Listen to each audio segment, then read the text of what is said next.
জিন্দাবাদ জিন্দাবাদ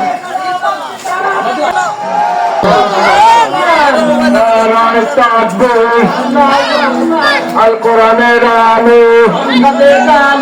সংসদে জানো আল হাদিসের আলো বাংলাদেশ জামাত ইসলামী জিন্দাবাদ জিন্দাবাদ সরকার কি আছে সবাই বলো চরত ধরে সব উঠেছে সে উঠেছে সারা দেশে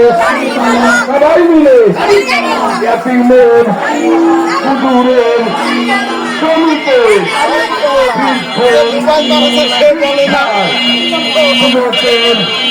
শিশুদের